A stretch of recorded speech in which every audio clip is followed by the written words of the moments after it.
ভালো। দেখে তো মনে হচ্ছে এলাকার পরিবেশটা খুব ভালো। কি হলো, এসো। হ্যাঁ চলুন। আকাশ, লাগেজগুলো নিয়ে আয়। ঠিক আছে ভাইয়া। এসো। রায়হান ভাই,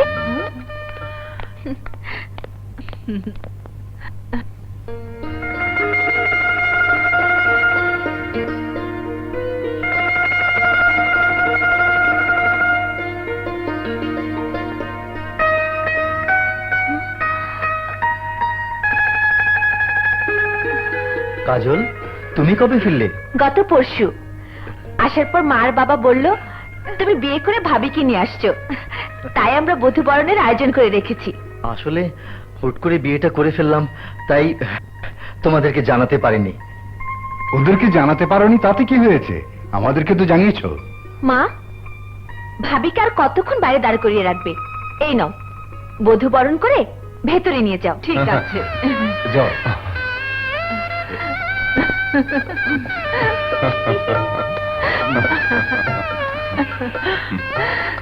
এসো মা।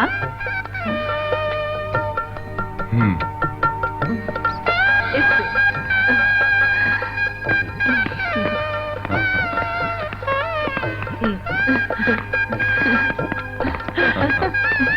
রায়হান ভাই, এবার বধূবরণের বকশিসটা দিয়ে দিন। ইয়ে, বড় নোট নেই, ছোট হলে দিতে পারি। না, বড় নোটই চাই।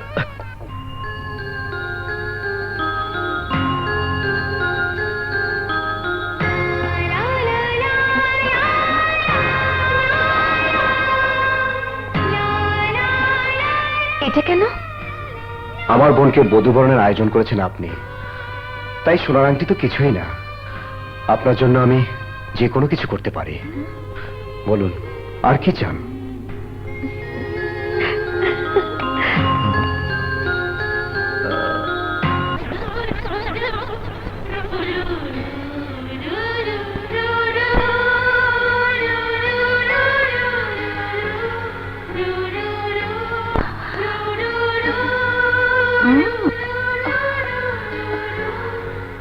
আচ্ছা, এই অবস্থা, দেখাচ্ছি মজা।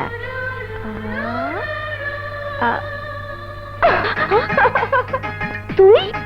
জি, অনেকক্ষণ হলো এসে তোমার অনুভূতি অনুভব করলাম। আপু, এই শার্টের ভালোবাসায় যেভাবে নিজেকে জড়িয়ে রেখেছো তা দেখে বুঝতে পেরেছি তুমি এই শার্টের মানুষটিকে ভালোবেসে ফেলেছো। ওসব বাজে কথা রাখ, শার্ট দে। দেব, তার আগে শর্ত আছে। বলো, আমি যা বলেছি তা সত্য না মিথ্যা? জানি না, শার্ট দে বলছি। উত্তর যখন দিলে না, তখন শার্ট তুমি পাচ্ছ না।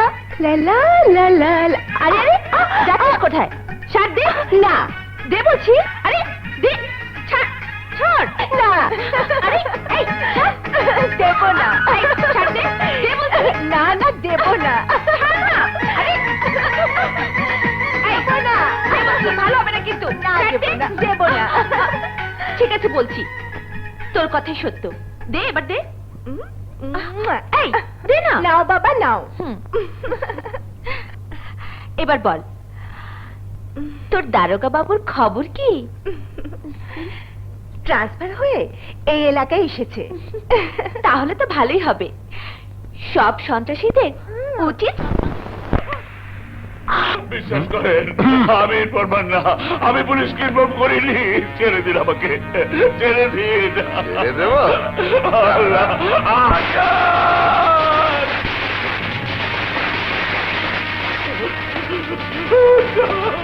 না, না, আমাকে বাঁচা, আমাকে বাঁচা।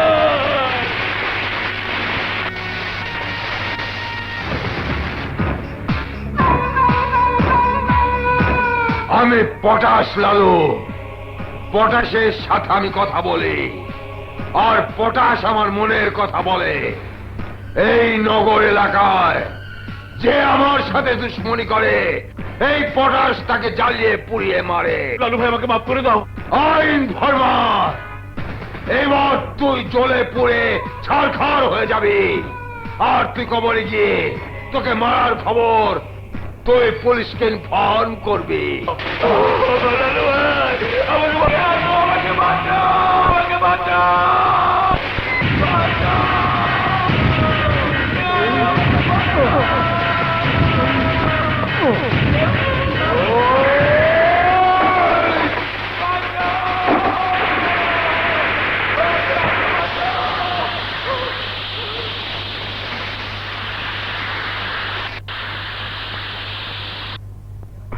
ভাইজান, এই এলাকায় সন্ত্রাসীরা আছে, তা আমাকে আপনার বলা উচিত ছিল। তুমি তো কখনো জানতে চাওনি। তাছাড়া সন্ত্রাসী, চাঁদাবাজ, খুনি, স্মাগলার নেই এদেশে এমন কোন এলাকা আছে বলে আমার জানা নেই। তুমি যা দেখেছো এর চেয়ে ভয়াবহ নির্মম ঘটনা প্রায় প্রতিদিন এখানে ঘটছে। আর এলাকার পুরুষ নামে কাপুরুষগুলো সিনেমা দেখার মতো তাকিয়ে তাকিয়ে সে দৃশ্য দেখে। তা না করে কি করবে? প্রতিবাদ করে জীবন দেবে, না স্ত্রী সন্তানদের লাশ দেখবে? এখানে তারাই সুখে আছে যারা ওই সন্ত্রাসীদের বশ্যতা স্বীকার করে আছে। জানি না খুশিবুকে এ কোন এলাকার বাসিন্দা করলাম। আসসালামু আলাইকুম ওয়া রাহমাতুল্লাহ। আসসালামু আলাইকুম ওয়া রাহমাতুল্লাহ। আরে আরে, তুমি তোমরা এদিকে কোথায় যাচ্ছ? দাঁড়াও বলছি। কি আশ্চর্য! এসব কি হচ্ছে? কেন আমার বাড়িতে ঢুকেছো? কারো তোমরা আমরা কাস্টমার চাচা। শোনো, তোমরা যা ভেবে এখানে এসেছো সেটা এই জায়গা নয়, সেটাও পরে। তাহলে ও দুজন কোন স্বর্গের রানী? ওরা আমার মেয়ে। তাই নাকি? দোহাই তোমাকে, তোমরা যেখানে যাওয়ার উদ্দেশ্যে এসেছো সেখানে চলে যাও। কিন্তু আগে তো কখনো দেখিনি। No foreign, I like Bangla, তাই সবাই আমাকে বাংলা বাচ্চু বলে ডাকে, বুঝছে? দাঁড়াও! না, দেখো তোমাদের যারা তারা সবাই ছাদের উপরে আছে, তোমরা সেখানে যাও। কেন তোমরা একজন শিক্ষকের বাসায় এসে ঝামেলা করছো?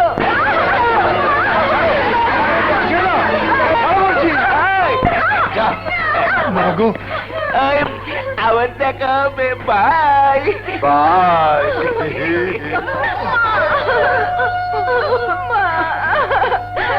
এভাবে আর থাকা যায় না, কিছু একটা করো।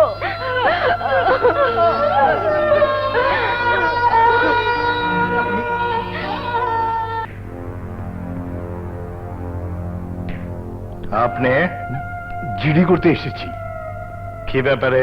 সুস্থভাবে জীবনযাপন করার জন্য। আপনি ভাবতে পারবেন না এসআই সাহেব, আমি কোথায় বাস করছি। আজ সকালে আমার বড় মেয়ে বাড়ি ছাদে গিয়ে দেখে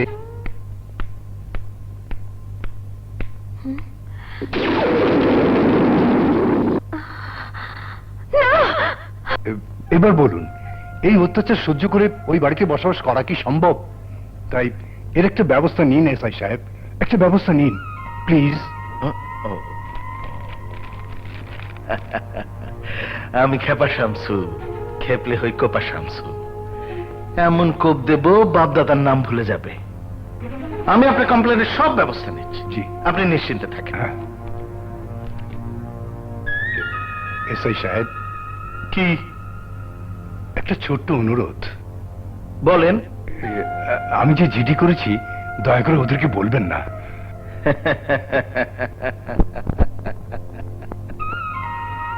বলবো না। এখন আপনি নির্দ্বিধায় বাড়ি চলে যান। জি, খোদা আপনার মঙ্গল করুন, খোদা আপনার মঙ্গল করুন।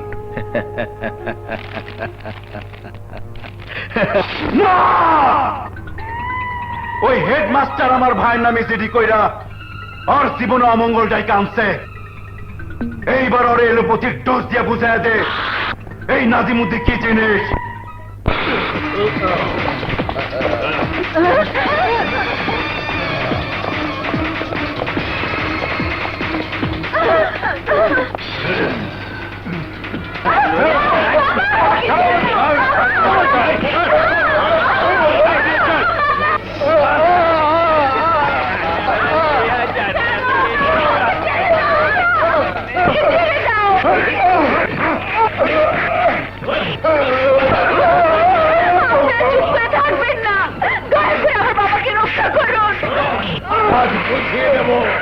অরণ্যনে তুই থামে নেওয়া বিরাট শালাকে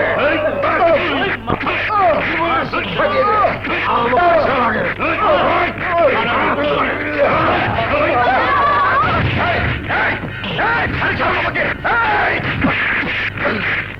দুর্জয় দুর্জয় ওরা এদিকে এসো এসো বলছি আরে ভাইজান এসো এসো হ্যাঁ এসো আমার সাথে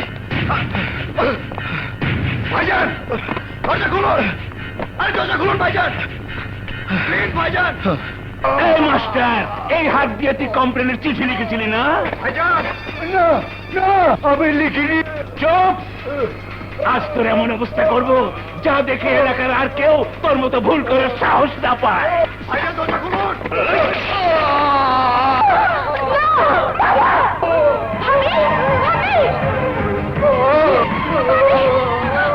খুশি খুশি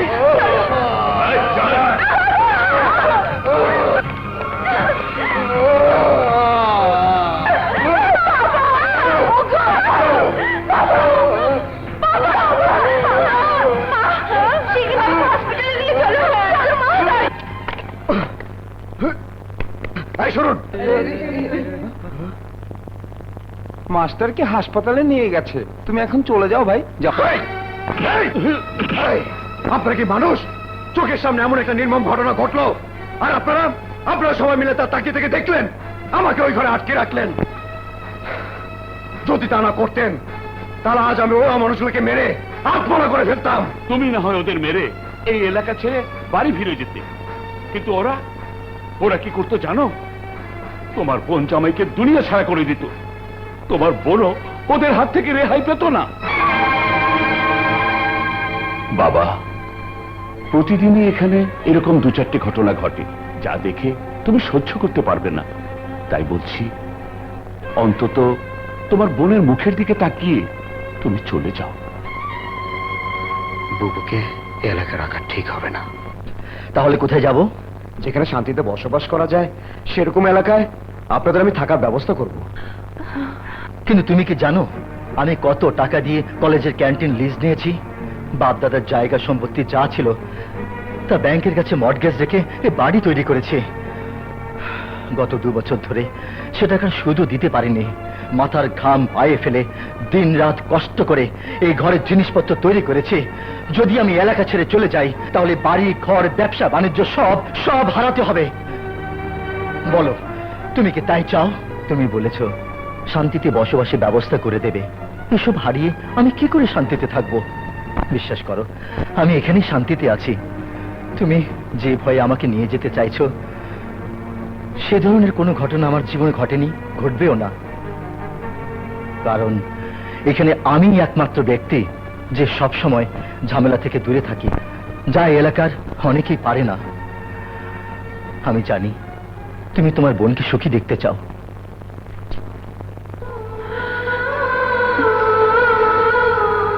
দুর্জয়, আমি তোমাকে কথা দিচ্ছি তোমার বোনকে আমি সুখী রাখবো। কোনো কষ্ট তাকে স্পর্শ করতে পারবে না। হ্যাঁ,